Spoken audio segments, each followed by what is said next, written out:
Bonjour tout le monde, j'espère que vous allez bien. Alors aujourd'hui on se retrouve pour une nouvelle vidéo sur la chaîne de collaboration 7 Days 7 Readers. Alors aujourd'hui c'est moi votre dimanche et je vais vous présenter mes 5 séries télévisées préférées. On commence tout de suite. Alors les deux premières que je vais vous présenter sont des séries que je regardais bien souvent, que j'ai regardées plutôt au début de mon adolescence, donc ne vous inquiétez pas si vous ne les connaissez pas spécialement, c'est bien possible puisque j'ai regardé il y a 6-8 ans, donc voilà.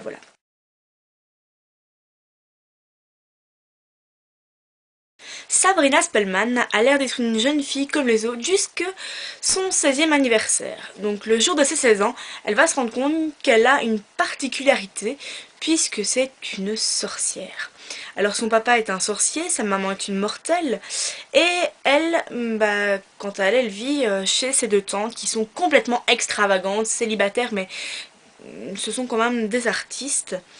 Une est vraiment artiste et l'autre est plus une scientifique. Et donc nous allons suivre pendant toute la série l'évolution de Sabrina dans la sorcellerie. Donc elle va passer du stade vraiment apprenti jusqu'à sorcière confirmée.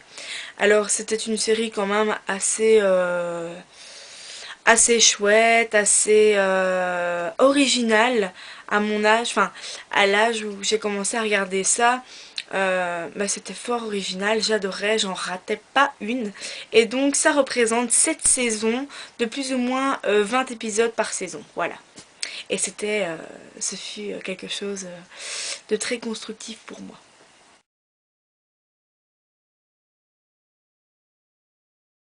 Alors comme vous l'aurez compris, je vais vous parler de Gilmore Girl. Gilmore Girl raconte l'histoire de Rory, une jeune adolescente, et Lorelai, sa maman, qui vivent dans la petite ville de Starzelo aux States. Donc on va les suivre. On va suivre d'abord Rory, donc le premier personnage, dans toute son évolution scolaire. On va la voir passer du lycée au collège jusqu'aux prestigieuses universités. Et à côté de ça, on voit aussi la vie de sa maman, Lorelai, qui tient une auberge. On va vraiment les suivre et on va voir qu'elles vont évoluer par échelon. On va voir leur histoire d'amour, on va voir la relation aussi un peu tendue de Rory et de ses grands-parents. Et donc voilà, j'ai vraiment très apprécié cette série. Elle m'a suivie vraiment pendant toute mon adolescence. Elle m'a fait assez évoluer. On s'identifie bien au personnage. Et donc c'est une série que j'adore et que j'adorerai vraiment encore pendant très très longtemps. Alors pour la petite info, Gilmore Girl, c'est 7 saisons et donc ça représente 153 épisodes.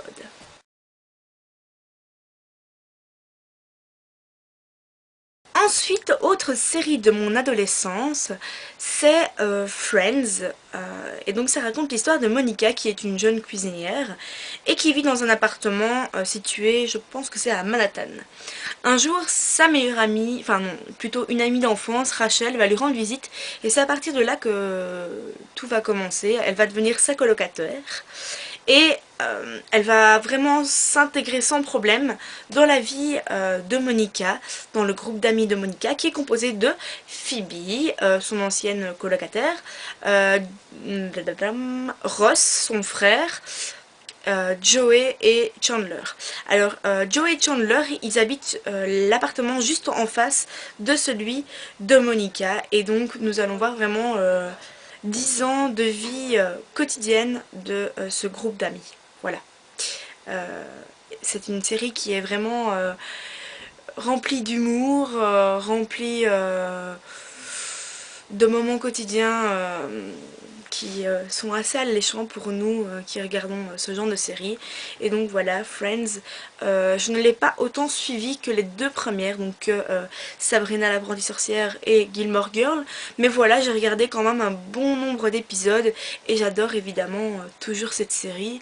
Quand je vois une série, enfin quand je vois un épisode à la télévision, voilà, je le mets, je le regarde et j'adore toujours autant cette série. Alors maintenant je vais vous présenter mes séries actuelles, donc les séries que je regarde maintenant ou que j'ai regardées il y a quelques mois. Et donc évidemment on commence tout de suite pour mes séries actuelles.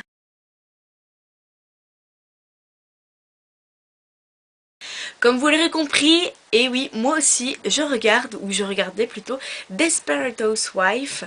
Et donc, cette série raconte l'histoire de 4 femmes qui vivent dans un quartier résidentiel qui s'appelle Wisteria Lane. Donc, on va les suivre dans leur quotidien.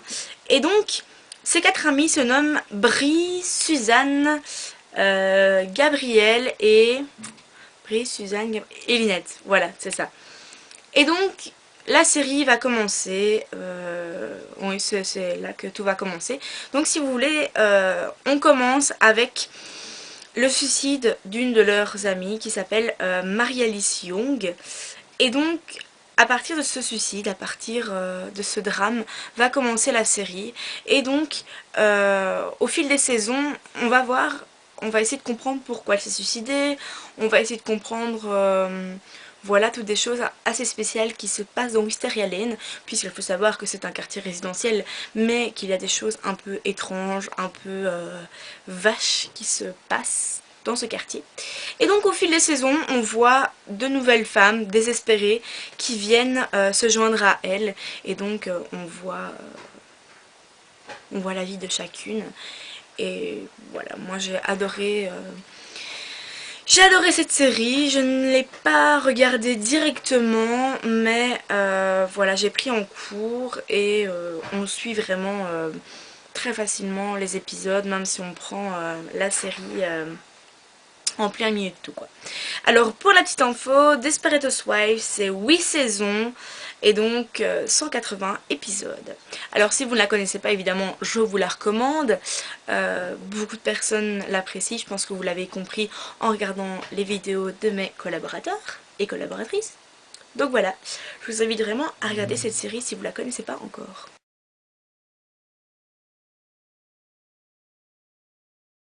Autre série actuelle, c'est Ghost Whisperer ou Melinda entre deux mondes. Ça dépend un peu d'où on se trouve. Et donc ça raconte l'histoire de Melinda Gordon, qui est une jeune femme assez spéciale, puisqu'elle a hérité du don de sa grand-mère. Ce don est ce don en fait est de pouvoir voir les esprits et de communiquer avec eux, donc c'est les esprits des morts.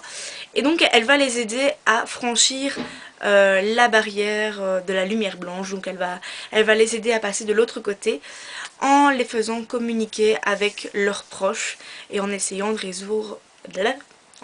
résoudre leurs problèmes. Alors, Ghost Whisperer, c'est 5 saisons et donc 107 épisodes.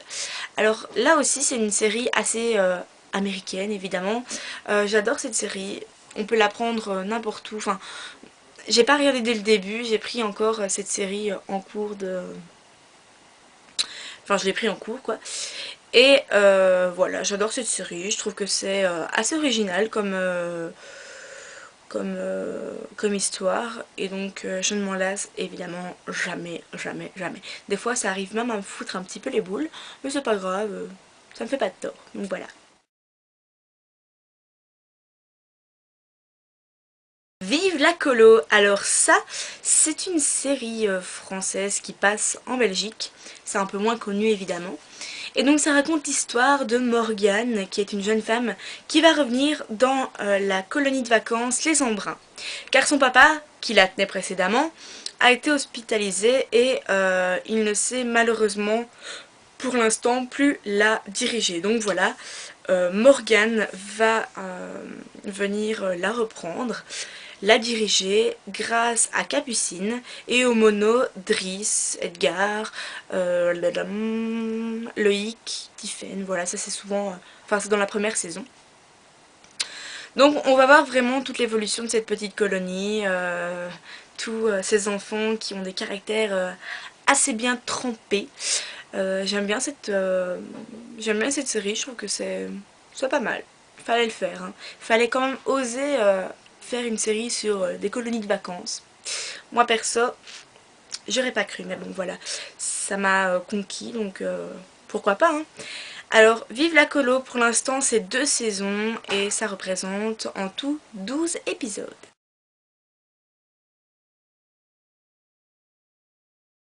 Mais comment vous parler de mes séries préférées sans vous parler de Dr House. Alors Dr House, pour les personnes qui ne connaissent pas, ça raconte l'histoire du Dr House, qui est un prestigieux docteur, un prestigieux médecin, mais qui a des tendances un peu misanthropes, ce qui est assez contradictoire dans les qualités de son métier. Et donc lui, Gregory House, dirige une équipe d'internes. Alors, il est assez arrogant, assez asocial, il est cynique, et en plus de ça, il souffre d'un petit handicap puisque il a vécu un AVC qui lui a occasionné de gros problèmes et de grosses douleurs à une de ses jambes. Donc voilà, quand vous le voyez à la télévision, il est avec sa béquille et il boite un petit peu, ce qui fait encore plus de lui un personnage très très spécial. Voilà. Donc avec son équipe d'internes, il est chargé de résoudre des problèmes de la médecine, des problèmes médicaux qui sont un peu mystérieux. Et donc, à chaque fois, la médecine, les histoires qu'on rencontre dans cette série sont vraiment toujours pris avec un peu de cynisme. Enfin, moi j'apprécie dans cette série-là un peu d'humour et ça fait vraiment pas de tort. Là encore une fois, je l'ai pris au cours de du déroulement, au cours de la série. Je n'ai pas suivi depuis le début, mais c'est pas grave, on accroche très très vite. Et voilà, moi franchement j'adore. Si vous connaissez pas Dr House, franchement, mais qu'est-ce que vous attendez quoi. Donc voilà. Et ensuite, je vais vous citer des séries que je regarde, donc quelques épisodes, mais que je ne suis pas au quotidien. La première est celle-ci. Comme vous l'aurez deviné, il s'agit de Grey's Anatomy. Alors je ne vais pas vous raconter plus que ça l'histoire puisque je ne connais pas l'entièreté de l'histoire sur la série puisque je regarde que des petits épisodes. Alors il faut savoir que Grey's Anatomy c'est 9 saisons et donc en tout ça représente 190 épisodes.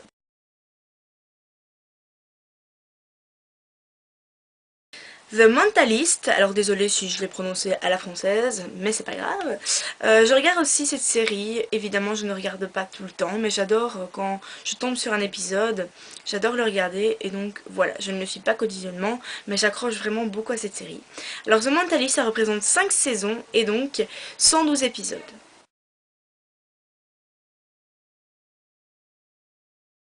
Pretty Little Liar. Alors ça j'ai déjà vu aussi dans les vidéos de mes congénères que cette série a conquis quand même beaucoup de personnes. Je fais partie du tas, voilà. Pretty Little Liar, en fait si vous voulez, je n'ai vu que quelques épisodes de la première saison. Elle, je l'ai pris par contre au premier épisode, donc j'ai suivi du début jusqu'à... je pense jusqu'à la nuit de la première saison, voilà. Et par contre ça me fout un peu les boules et comme j'ai pas trop le temps de regarder en streaming pour l'instant, j'ai un peu abandonné, mais je compte bien pendant les grandes vacances me faire vraiment les 3 saisons, s'il n'y en a pas qui sortent jusqu'à là, enfin soit.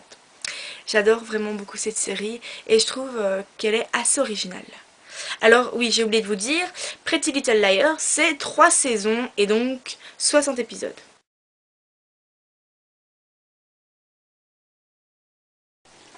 Et ensuite la dernière, Sex and the City.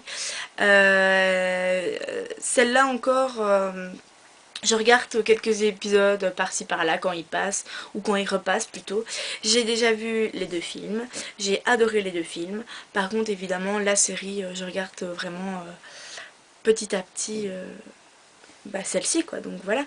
Sex and the City j'adore, je trouve que les personnages, les héroïnes principales sont vraiment des femmes bien foutues, elles ont un foutu caractère et j'adore vraiment cette série.